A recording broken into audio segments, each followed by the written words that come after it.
Good afternoon, everyone. Thank you for having me today. First of all, I'd like to acknowledge the traditional owners of the land on which we are meeting. And I pay my respects to elders past and present and extend that respect to any Aboriginal people present. So today, as it was introduced, we are talking about powers of attorney and planning for the future. So that involves powers of attorney, medical treatment decisions, and also Advance Care Directives.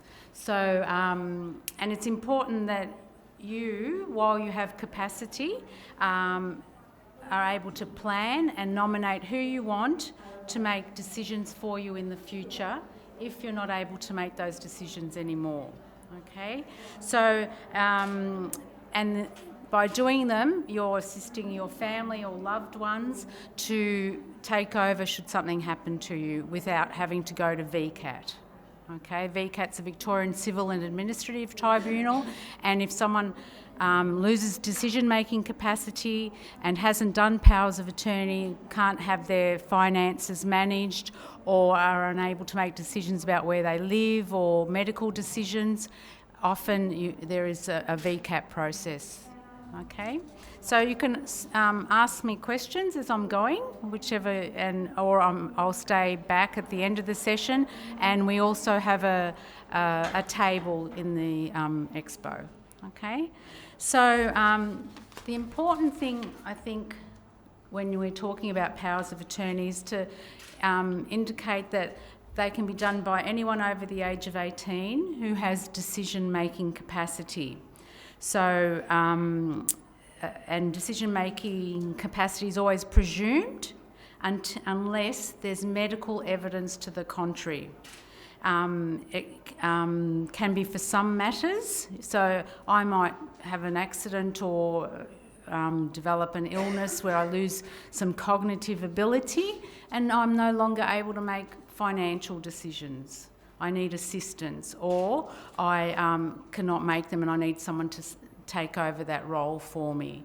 But I could still be able to make decisions about where I would live or who I would live with, what services I get, and I might still be able to make decisions about if I'm offered any medical treatment. Okay, so we don't say that someone's lost decision-making capacity in total. It can be specific and it can be for a short period of time as well. It's important that everyone as everyone's assumed innocent until proven guilty. Everyone's assumed to have capacity unless there's the medical evidence otherwise. Sometimes we get calls. Who determines that capacity? A medical practitioner, yeah, or a GP, a neuropsych, a geriatrician, whoever is medically trained to do so. So, and unless there is medical evidence that shows that we lack capacity, I can make bad decisions. And someone may think, oh, that's not a very good decision. She's lost the ability to make decisions. But unless there's medical evidence that shows that I've lost that capacity to make the decisions, then I'm assumed to have capacity. And what might be a path that I want to take maybe seem as foolish for someone else. But everyone's different, and everyone is in control of their lives. So, powers of attorney. So it's a legal document where an adult, and that adult who does the power of attorney is known as the principal, gives another adult, and they're known as the attorney, the legal authority to make decisions for them in the event of an illness or injury. Okay, I had some people in the Expo saying, oh, I don't need anything, everything's fine. I said, but this is in case something happens, and unfortunately we have accidents or illnesses where we may lose that capacity to make the decisions to do those things. So, and we always suggest that people over the age of 18. It's not just for older people. who may develop, a cognitive impairment. We just never know what's around the corner. So when you choose an attorney, it can be a family member, a relative or a friend who's over the age of 18. They should know your views and wishes and also respect what your wishes are. And you should trust them as well. That's another very important thing. And you can appoint more than one attorney, and you can appoint an alternative or two alternatives for that particular attorney. Okay, sometimes we get calls on the advice line where someone will call, I want to nominate all my 5 children. Yes, you can do that. And I remember the lady said to me, so then they'll talk to each other. But if they are not able to communicate, a piece of paper isn't going to make that, So it has to be workable and practical. You can nominate someone overseas if you want, as long as they're contactable. And with, banking and things like that, people can do things on the internet, so there's no need for them to be physically there. Someone interstate. So it's up to you, whoever you appoint. So the powers that you can give your attorney under an enduring power of attorney are financial matters. So things like paying your bills, business dealings. If you have a business, they can manage your affairs for you for that time you're unwell. Property, so buying and selling property, renting property on your behalf, and other legal matters. They can also make decisions on personal matters. So personal matters are what we call lifestyle decisions. So decisions about where you would live, what services you would have if you needed assistance at home, and also access to you. So say if, while you're fit and well, you don't get along with a family member, you develop a cognitive disability, and that family member wants to come and see you, and you're not able to, not in a position to say yes or no. If that person knows that you didn't want to see that person when you were well, and the same would apply when you're unwell, okay? But the attorney who has personal matter decision making for you can't stop someone from seeing you because they don't get along with them. There has to be a reason that would be according to your own wishes. Okay? The personal matters do not include medical treatment decisions though. It did in the past, but legislation changed in March 2018, so they can no longer make medical decisions for you. Now, how your attorneys should act.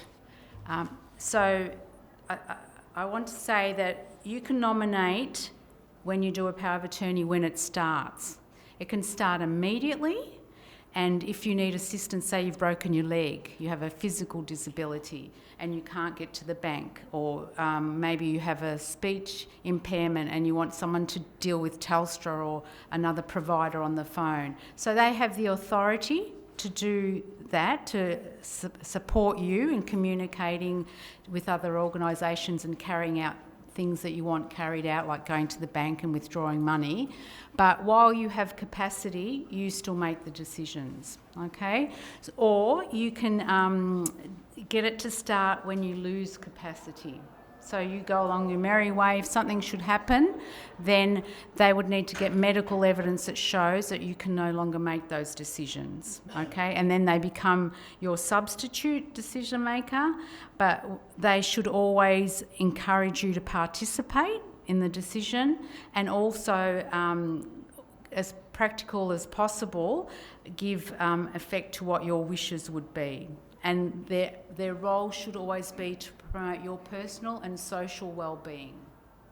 Okay, so they can't say, move you if you've lost capacity from, say, Werribee to Mount Eliza or over the other side of town, because it's closer for them to visit you if you have to go into a care home. Then you they can say, well, I need to make a decision. All her friends are around Werribee, the services she gets, she's happy with those, so it would be unfair for me to move her right across town. Okay, so please feel free to ask any questions. You can also say how the attorneys act. So that you might specify that they act jointly, which means they have to do everything together. They have to agree and sign on, and that's not always possible for practical reason. One might be overseas or have a holiday, and they're not there to sign the transfer of property or whatever it may be.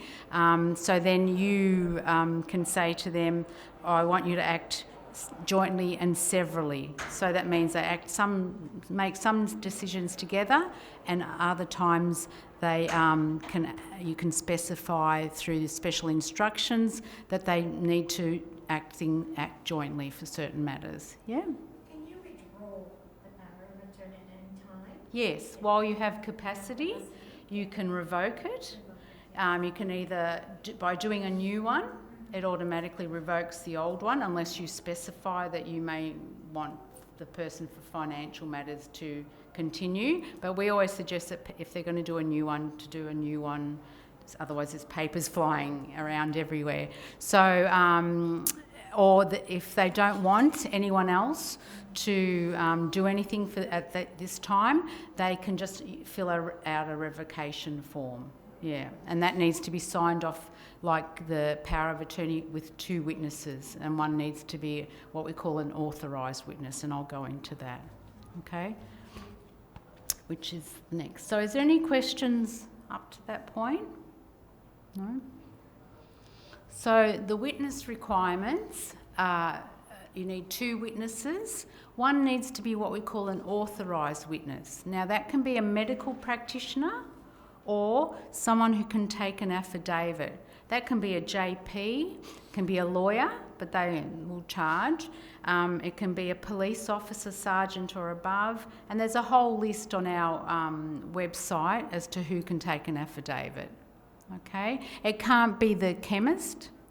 It can't be the bank teller or, the bank manager. There's certain standards or certain criteria now. Previously, before September 2015, you could go to the local chemist, but with the legislation, when it changed in September 2015, wanted to ensure that there was a higher understanding of what was involved, because it's quite...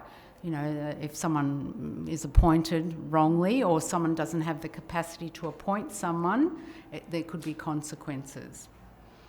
So the other witness just needs to be someone over the age of 18, not related to the person who's doing the power of attorney, and also not anyone who is a care provider or an accommodation provider.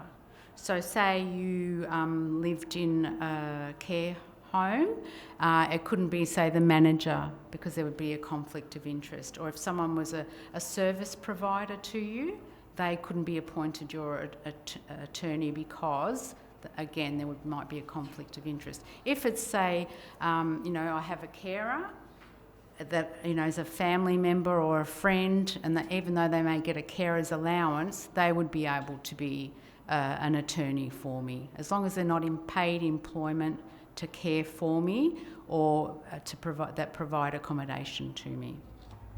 Okay, so the other thing, what we have is this booklet, Take Control, and I've brought some here if anyone wants to take them, or we have a stand 14B in the Expo auditorium there. So the forms are in there, and they're short forms. If you want to appoint more people than that form allows, you can either go onto our website and download the longer versions, or you can give us a call and we're happy to send them out. Okay, so powers of attorney aren't registered in Victoria. Often we get the call, well, I've done them, what do I do with them now, and some people will just send them in to us. But what we suggest you do is that you take a full copy of the power of attorney or medical treatment decision maker form or your Advance Care Directive. You take the original and the copy, say to a police station or a JP, and they will certify the copy to be a true copy of the original. We suggest that when you've done your power of attorney, that you keep the original in a safe place for yourself, but whoever you've appointed, you should give a certified copy to. So you can take as many copies as you need of that certified copy and pass them on. So if something should happen, then no one's scrambling to find the original. Whoever you've appointed, and including your alternate attorneys, whoever you've appointed has the paperwork which shows they've got the authority to make those decisions on your behalf. Okay. So, and how do you make one? There's a take control booklet, as I said, which has the enduring power of attorney, appointing a medical treatment decision maker, and also making an Advance Care Directive, and that's free. And as I said, if you get the booklet, you have some questions as you're going through the form, or your family have questions, you can give us a call, and our phone number is on all our publications. Otherwise, if you wanted to and something was a bit more complicated, you can always go to a lawyer and they will charge fee for service. Okay, but you can always go to the lawyer referral service, and they'll give you the name of 3 lawyers in your area that will be able to manage powers of attorney for you, and then you have half an hour free with that particular lawyer. All right, so that's that on powers of attorney. So what I'll talk about now is medical treatment decisions.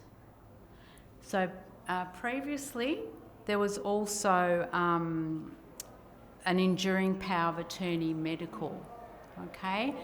But that ceased to exist on the 12th of March 2018. But if you did one prior to that date, it's still valid, okay? So you've got a medical power of attorney. You've appointed someone to make your medical decisions if you can no longer do that.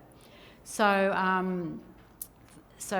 from the 12th of March, the term is an appointment of a medical treatment decision maker. So that's only for medical treatment and decisions, and it's refusing or consenting to medical treatment when you no longer can. Okay, so the doctor has to say, I want to offer this treatment to Jane. She's not understanding the consequences of the treatment, not able to understand, the side effects. I need you to consent to that treatment or refuse that treatment if the medical treatment decision maker feels that it's not within my values or preferences, or if I've done an Advance Care Directive.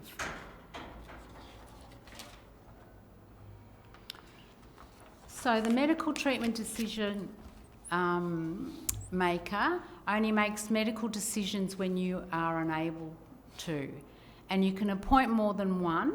So in the Take Control booklet, the appointment form allows you to appoint 2 people. There's a longer version which allows you to appoint 4 or 5 people, and you can nominate 10 if you want. You just photocopy additional pages, but at any one time the doctors will go to the first person on the list. So if for some reason, say I've appointed my spouse, if he's not willing or able, then it'll go to my daughter. Okay, if I've appointed someone else after my daughter, if they're both not willing, they'll keep going down the list, because the doctors will only get consent from one person. Doesn't mean that whoever I've appointed first can't discuss matters with other people in my life, but the doctors will only obtain consent from one person. Okay? So if you don't want to appoint anyone, the legislation sets out people who can make those decisions.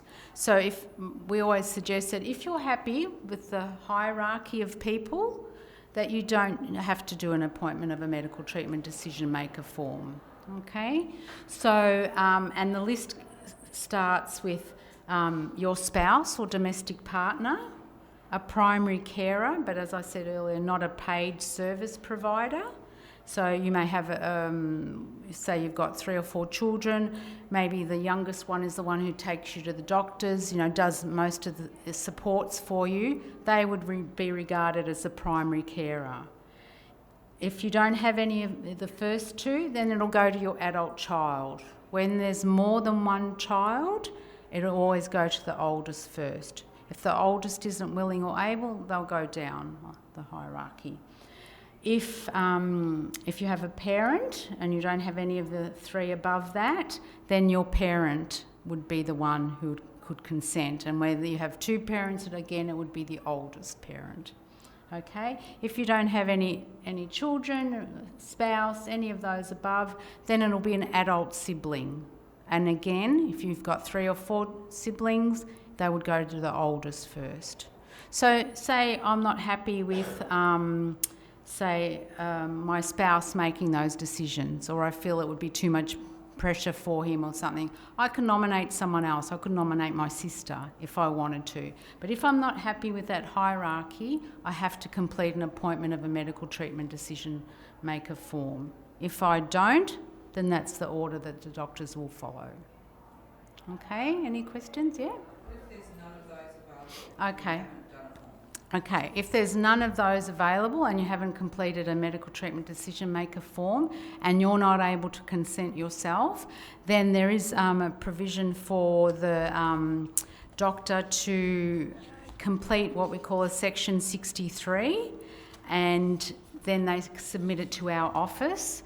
We have a medical decisions team, and they will provide consent or refuse the treatment. Now, prior to the changes in this legislation, we were still involved, but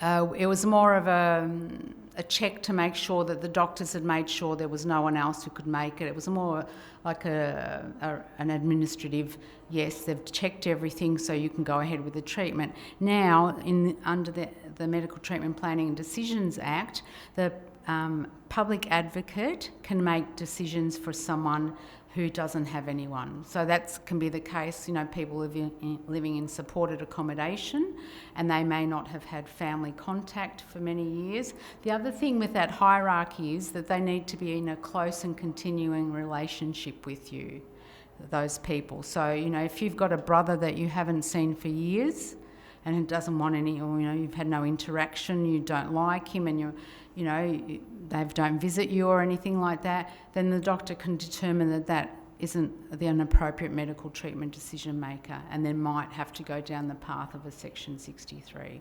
So our medical team will contact the medical practitioner, they will contact yourself, the person who needs the treatment, and try and get an understanding of what your values and preferences are.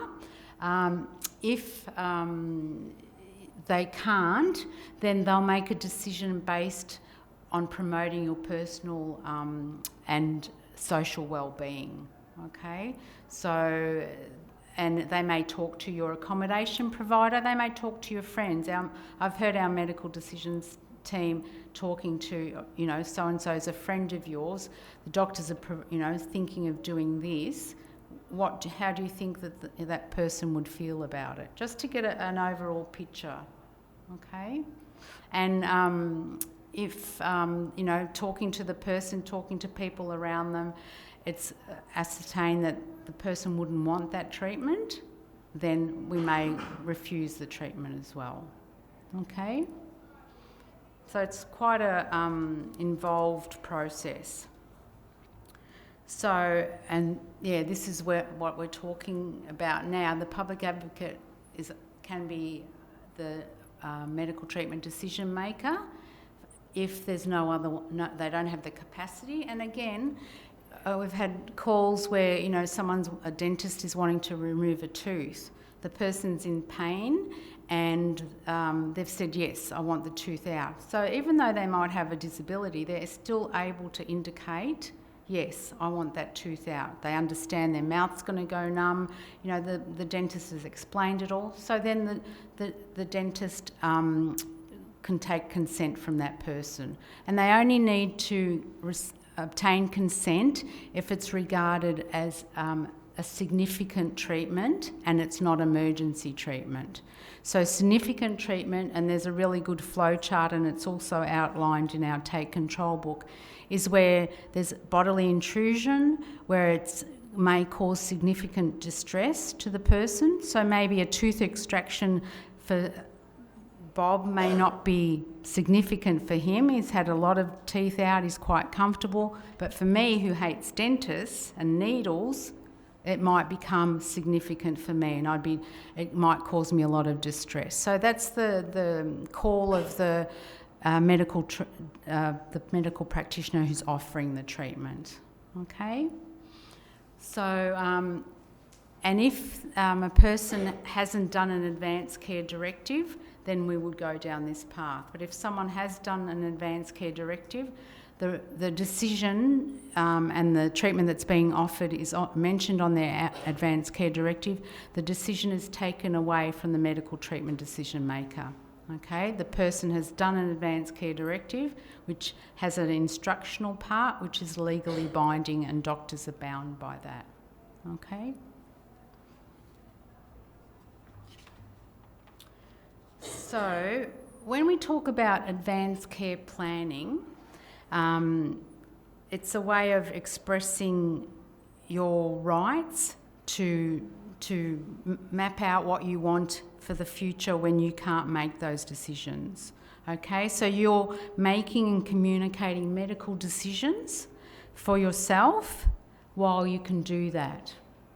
And you're also expressing values and preferences to let medical treatment decisions made by a medical treatment decision maker. So you allow them to understand what your preferences. You may have discussions, but by doing advanced care planning, you're writing it down, okay, what you want and what you don't want. Now, often we get calls from people who say, my dad's going into an aged care facility, he's got advanced dementia, they want an advanced care plan done, okay? The only person who can do that is the person themselves, okay? So it's a matter of, people saying, we need to tick that box, where's Dad's advanced care plan? So an advanced care plan shouldn't be for the convenience or benefit of other individuals or organisations. It should not be an administrative or bureaucratic form that is required by health professionals or residential services. And it should be not be a condition of assessing health and residential services. So if someone doesn't have one, it shouldn't deny them access to those services. So now we'll talk about Advance Care Directives. So it's a legal document that sets out a person's values.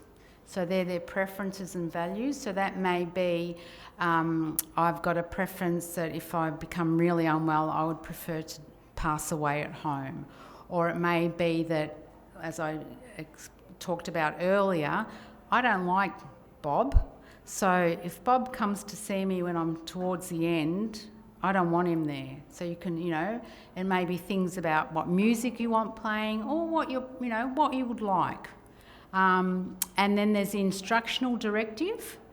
That's the legally binding part to inform future medical treatment for when you've lost the capacity to say, I don't want that treatment. Okay, so that's something that, some people prefer to do it because then it takes away the decision from their medical treatment decision maker. It might, a lot of people do it because they don't want their children to be confronted with a decision that may cause them, a lot of heartache. So it's for you nominating for the future when you can't speak for yourself what you would want and what you wouldn't want. So again, anyone who has decision-making capacity can make an Advance Care Directive. And it can be in relation to any type of medical treatment, to consent or refuse that medical treatment. So say, if, I'm diagnosed with Alzheimer's, I know things are going to deteriorate. I might say, well, if I get to a certain point, I don't want any more medical interventions. And people under the age of 18 can also make an Advance Care Directive if they're understanding what they're doing. So, there may be, a person a young person who's been diagnosed with cancer or something. They're pretty clear about what they want and what they don't want, so they can do an Advance Care Directive. So that takes it away from their parents or their guardian, whoever it may be. Okay? So, that's new under the legislation. It's really important that if you're dealing with people who are young, under 18, and they're unwell and they seem to know what they want, that's a discussion that you can have with those people if they want to. No one has to do any of these forms, but it's always about planning for the future and having your rights upheld when you can't speak for yourself. So the Advance Care Directive form is in our Take Control book and also on OPA's website. Now, again, this requires 2 witnesses, but the difference here is that one has to be a registered medical practitioner. Okay? So I'm not going to go to a lawyer or a GP and say, I don't want to be put on a breathing machine, because they don't understand how it all works. So that's why it's important that you do it with a medical practitioner. And the other witness can be anyone over the age of 18. Okay? If, often we get calls, I did an Advance Care Directive in 2016. That wasn't a legally binding document. The legislation only changed in March 2018, where now it is a legally binding document. That previous Advance Care Directive or plan would be regarded as considered as values or preferences of what I would want. It's not legally binding. Now, because we've had a lot of calls about people going into aged care facilities who have maybe advanced dementia or have a cognitive disability, and they're saying, or once they're in there, the facility wants a plan of how to deal with things in the future medically. So we've developed, or the Northern Health have developed a form, and it's available on our website, and it's called What I Understand to be the Person's Preferences and Values form. So that I could do, say, for my father, or, if someone had lost capacity, I could say, they wouldn't want this or they would want this, and just spell out what I think my father would want, okay? So that would give medical practitioners and the staff that are dealing with Dad to understand what treatment or what action to take if he needed treatment, and it was whether to resus or not, those types of issues. So there is also a medical treatment plan, which is normally, and is sometimes called a goals of care or a resus plan, that is completed by a doctor. Okay, no one else can complete that, and it's not regarded as a medical treatment decision. It's just a plan. Should something happen and doctors have decided that treatment's futile and burdensome, what pathway to take for that person. So, and that needs to be completed by the doctor. And that's after discussions with family and, people who are close to the person. Now, another call that we get a lot of is, a third party saying, I don't want my father, to have resuscitation if he has a heart attack or anything like that. That's not my decision. That's a clinical assessment made by the doctor to say that any treatment would be futile and non-beneficial for them and would be maybe they'd be worse off. So, and again, that is something that the doctor should discuss with the family and people close to the person, because, and then they would endorse the file, you know, not for resus, and they knew that if there was a heart attack or something, that they wouldn't have to do CPR, okay? And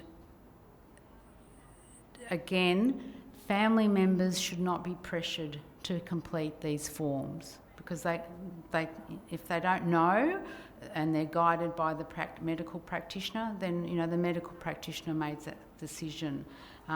There's nothing for them to sign. They shouldn't sign and not for resus. And so we always suggest that people give us a call if they're going through that, because it's quite emotional, and you know, it's not something that you can say, well, not for resus, if the doctor says, but yeah, we think we can still try this.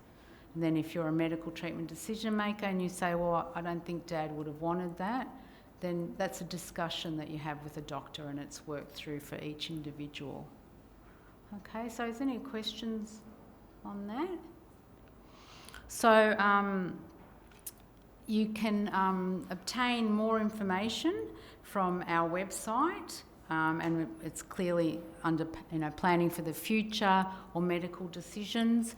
You can call our advice service on 1300 309 337, and we have advisors there. So you can talk about a client, or you can talk about, you know, your own personal situation if you want to do your powers of attorney, or you can talk about a family member who maybe has lost the capacity to make decisions.